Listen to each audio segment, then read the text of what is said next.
Welcome. So today we're going to be doing a little bit of Parshas Tzav, and I'm going to talk about Purim. So, this is the Chumash, so we have to do Parshas Tzav. It's a little challenging. Anyway, so I want to say there's plenty to say, but I'm going to, we're going to get into the sugyas, the zvachim, and that's not what you're interested in hearing. But I would like to say a vart that actually I said it when I was a bacher, when I came to Lakewood and we learned zvachim, and I have a vart which I actually like, and I think I'd like to say it over. So the Gemara says in zvachim like this. The Gemara on that Memhei, Memdal Domet Beis. It's talking over here, but ein mefaglim el adovesh nasam bezbeich achitzain. Question is pigel, when there is a machshavas pigel, what kind of things is pigel? So Amar Rav, halachik Rabbi Loza sh'amar b'shem Rabbi Yaisi. Rav paskend like a blaza b'shem Rabbi Yaisi. Amar Rav hilchas l'Mashiach. Why are you saying halacha? This is the game of Mashiach. Why are we saying halacha? Hilchas l'Mashiach lo yamrinan. So Taisvis asks the kasha that there's Gemara Menachas, that there's a Machlokes Rabbi Yosef and the Stoi and the Rabbanan by Chavita Kohen Gadol. You have to have a machzisa b'boker, machzisa b'erev. You take it, you divide it in half, and half you make the Kohen Gadol is makriv in the morning, half is makriv in the afternoon. What's with Levina? You need a quart Levina. So do you need a complete quart Levina for each half, or do you split the quart also? That's the machlokes. Rabbi Yosef Stoi and Rabbanan. So Amar Rav Yochanan, halacha Rabbi Yosef ben the Stoi. So for Taisvis, why are you saying halacha Rabbi Yosef ben the Stoi? Hilchas l'Mashiach. So Taisvis answers need two things. When do you say hilchas l'Mashiach le'imrinon? If it's the game of Mashiach's time, and if it's an Isser.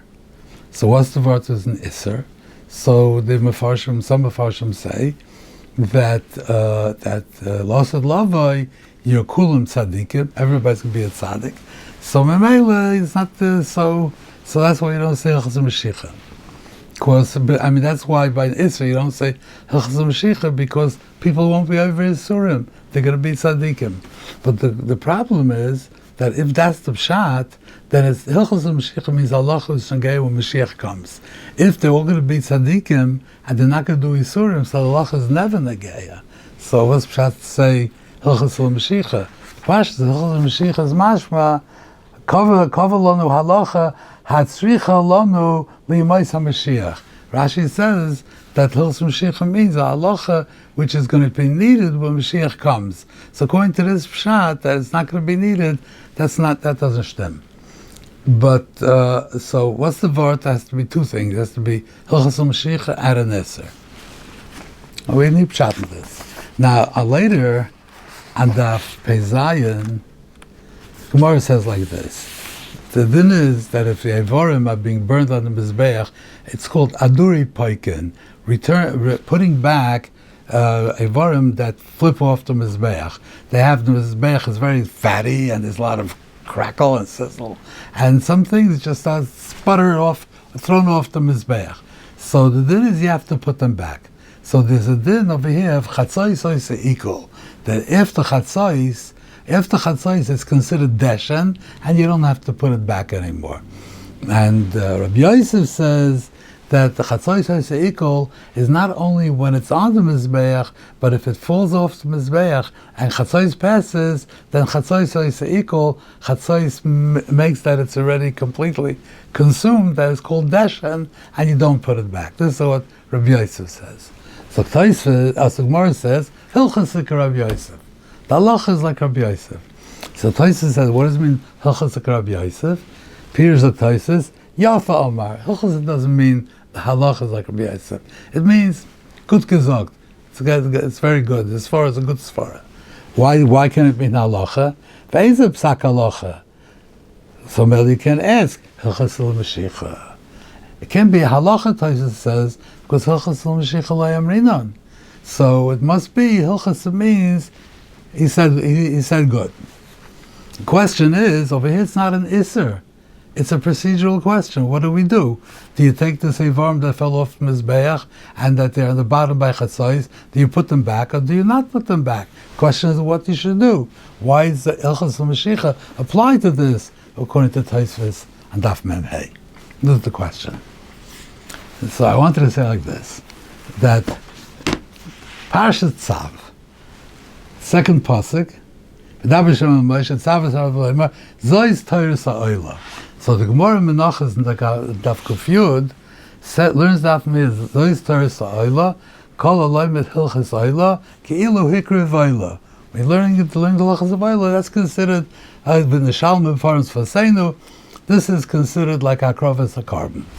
So it says, so Hilchas is Nageya.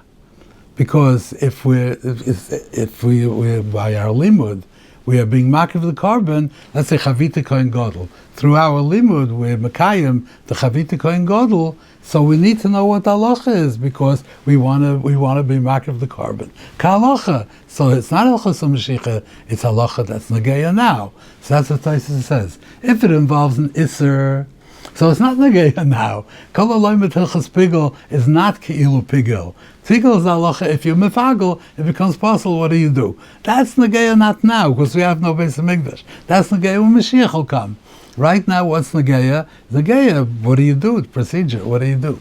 So what's the pshat in Gemara later by Aduri Paikin when it falls off the Mizbeach? So I wanted to say that in the carbon oila of Kol Aloy Hilchas Oila, Kil Hikri Vayla, the Ivarim do not fall off the Mizbeach. So there's no reason to learn it. They don't fall off. When I'm learning the Hilchas carbon, I'm being makir of the carbon. It's considered like a makir of the carbon. But that carbon of Keilu, I'm being makir of the carbon. No, the Devarim don't fall off the Maracha. So that's only Nageya. And the Mashiach will come. You have to know if it falls off. Do you put it back or not?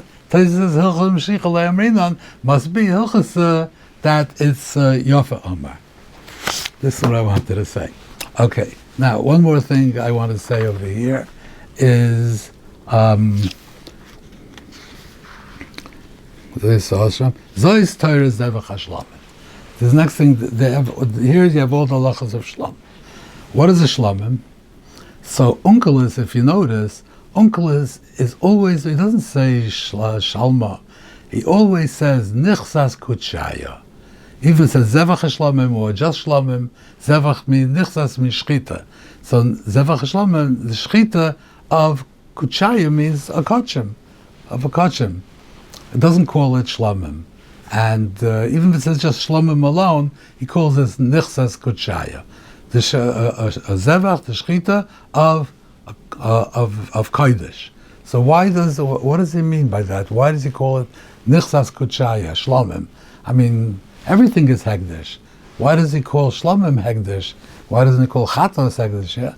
Someone says that a Shlamim is the basic model of a carbon. The basic model of a carbon is a Shlamim. You could eat it in all of Yerushalayim. You could eat it for Shnei Yomim. It's a Chacham Kalim. It is the very lowest model of a carbon is a Shlamim. Why is it called a Shlamim? Because it makes Shalom with the Rebbeinu Shalom. But to define the carbon like Chatas defines the carbon, what it's for, and the Asham defines the carbon. Shlamim doesn't come for any particular purpose, and it is the basic form of a carbon. So that's what Unkelis means. Nichsas Kutshaya, this means like a no-frills carbon is a Shlamim. That's what he's saying. Nichsas Kutshaya, this is a no-frills carbon. Okay.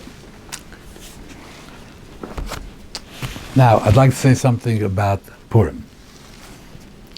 So first of all, I want to say one thing. I want to talk a little bit about the holy minhag that we have of drinking, which comes from the Gemara. And I know there are different opinions about this, and I would just like to say what my opinion is based on what you see in the Mefarshim. But before that, I want to say something else, which maybe I should have said it last week. I just, it was inserted to me by the Torah. So you have the whole story of Amalek, where Shmuel told Shaul that he should exterminate Amalek, wipe it all out, wipe out the whole city, and kill the king and all the animals and everything. And that's what he did. However, he left Agag and some animals, but he left Agag alive overnight until Shmuel came, and Shmuel killed him when he came. But during that night, Agag impregnated a shivcha, and after he was killed, but that shivcha is carrying a fetus, which was the son of Agag, and of course it goes by Goyim, it goes after the father. So that was the son of Agag, and he grew up, and that was so Amalek was not destroyed. Haman came out of this fetus. The question is that if you look in Tanakh, a little bit later, the whole reign of Shaul was Parshas and Psukkah was very short, but even if it was a little bit longer, if 2.5 years. 2.5 years, what the pasuk says, but the Mefarsh, the Bible says it was longer, maybe. Yeah, okay, whatever it is, it was not that long, and very shortly after this episode with Shaul, David ran away from Shaul. He was afraid. He ran away. He was by Achish Melech Gas. He was under his protection, and he lived over there with the Plishtim, and he went out on raiding parties for the Plishtim. So one time he and his group of men, they went out on a raiding party. They lived in a place called Tziklog, and they went out on a party, and they came back, and they found that Amalekim had abducted their families. And there's a pasuk there which says something which I've never seen anywhere else, which is, it says they cried and cried until they couldn't cry anymore, which is like an amazing description of grief. But where did these Amalekim come from? I mean, he killed everybody. All that was left was a fetus. All of a sudden, you have marauders, Amalekim. Where did they come from? So some want to say that Amalekim changed themselves into animals with kishuf, and then they became back into people, and they went out and they abducted the families of David and his men. So even we accept this medrash, but it's very difficult to say that a pasuk in front of us has no meaning unless with that medrash. The pasuk has to stand on its own. The pasuk says that everybody was killed, and then there are Amalekim.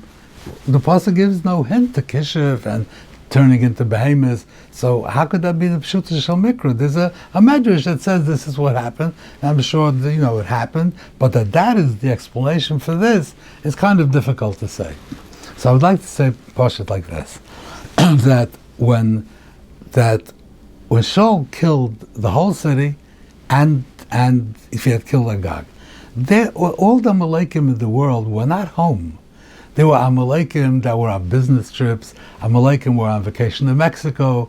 Amalekim were on raiding parties, and there were Amalekim out in the field. Those Amalekim, if Shaul had done what he was told to do, then all those Amalekim would have been assimilated into other nations, and they would have ceased to exist. There would be nothing. They would just be absorbed into other countries, and there would be no more Amalekim. That means Amalek would have been eradicated. However, if there is a survivor in the royal family, a fetus, a survivor, then all these people could coalesce around this scion of the royal family, and it reconstitutes the nation of Amalek, and Amalek was not destroyed. I think this is Pasha the Pshat. Also okay, I'm not going into that. Anyway, getting to the drinking. So the Gemara says, Chayiv Adam lePsumi b'Puri ad layoda. Person is supposed to drink on Purim until he doesn't know the difference in Or Haman and Baruch Mordechai. So, what is the inyan of Ad Layoda? Is it because of our great joy that we're so happy that we had Yeshua and the Rebbeinu Shalom saved us, and so we drink and we want to be happy. We want to be happy. So this is a shir and simcha. That means so happy that we just don't know the difference. We drink so much we don't know the difference in being our Haman and Baruch Mordechai. If that's what it is, so I would think that on the regel, on the Sholosh Regalim, where there's a mitzvah d'oraisa of Simcha, certainly there should be din of Adla Yada. Why is there a greater share of Simcha on Purim, which is not a d'oraisa, than there is on Sholosh Regalim, which is a d'oraisa? Why is that the share? And also, the Ramah says,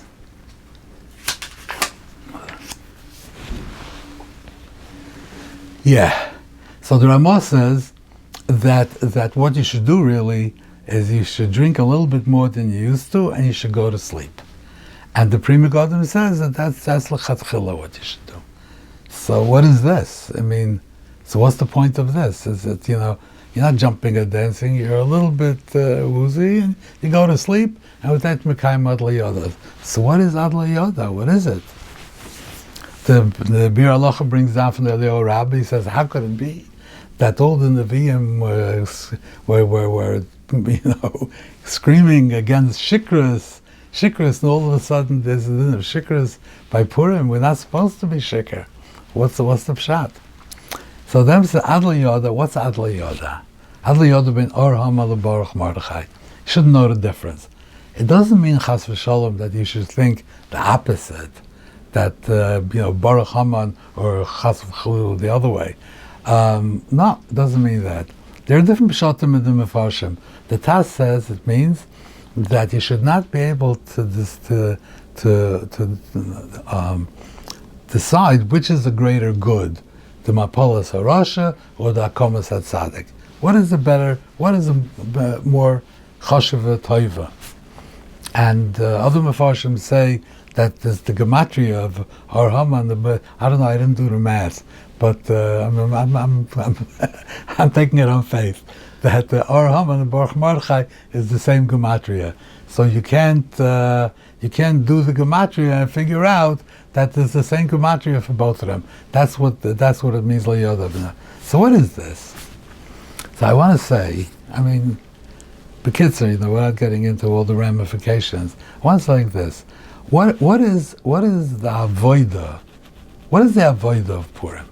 What is the avoida? What are we supposed to be? No, we have to be hakar satoiv to Rabbeinu Shloim, that He saved us. Chol dar v'dar and this dar and matzileinu miyadam. Of course, like everything else, that's part of it. But the avodah of Purim, I think, is that to be makir that einoid milavadoi. It's only the Rabbeinu Shalom. Because even over here, so when you have nisim gluyim, so you see the Rabbeinu Shalom. But in Purim, the Rabbeinu Shalom's name doesn't appear in the Megillah. Everything is mechusa. And nevertheless, there was a tremendous hashgacha going on over here. So the hakara is here that no matter what goes on, einoid milavadoi, whatever goes on in the world, there's only the Rabbeinu Shalom, there's nothing else. The Rabbeinu Shalom controls the world, either actively or we get into a different discussion of us, which is, the Rambam Shita and Hashgacha Prata, so different ways of learning. But no matter what, Rabbeinu Shalom is aware of everything, and either He actually says it should happen, or He allows it to happen, but everything that happens b'Ritzayin Hashem, and Einoid Milvadoi, there's no other power in the world than the Rabbeinu Shalom, it's all the Rabbeinu Shalom. The problem with that hakara, is that each of us is a little getchkala. We all are little gods. In our world, we run our worlds, we manage and we administrate and we do things and we write and we think and we learn. And so all of us are kind of many gods. And but I mean to say that is an interference with your ability to be makir that there's only the Rabbeinu Shalom. What do you mean there's only the Rabbeinu Shalom? There's also me. So to be able to overcome the ani, that fact that I am also somebody, to overcome that and come to pure hakara that there's only the Rabbeinu Shalom, in order to do that, you have to fuzz your brain. That means you drink a little bit, just a little bit more than normal, and your brain becomes a little bit fuzzed. So now you cannot do calculations, you can't do mathematical calculations, you can't make value judgments to decide what is better and what is worse. You can't do those things. You just exist. You just exist. And in that existence, you could come to the Hakara that my existence is nothing. There's only the existence of the Rebbeinu Shalom. So that's how I come. That is the avoid of Purim. It has nothing to do with Simcha. So if you drink a little bit more and you go to sleep, so you're closing down your mind, so you're being makir that me doesn't count. You'll be makir that I fuzz my mind, and that the reason why Pri Megadim says that it's preferable is because there's a very fine line when you walk. Because if you drink more and you don't go to sleep, you could step over that line into shikras, and that is certainly not proper. You're not supposed to become shikr, but you should become high to the point where you. Somebody once told me when one of my endkoch, I was telling him this, so he says to me that the Goyen used to drink up to the point of sakana. He used to drink. Why did he drink so much? So I told him, because the guy was such a genius that it took a ton of alcohol to fuzz his mind. So he kept, he could make all kinds of calculations, even after who knows what. So that's why. But really the idea is not to become shikr. The idea is to come to the hakara of ein oid mulavada. Thank you very much, and the Mitzvah Shem next week we'll meet again.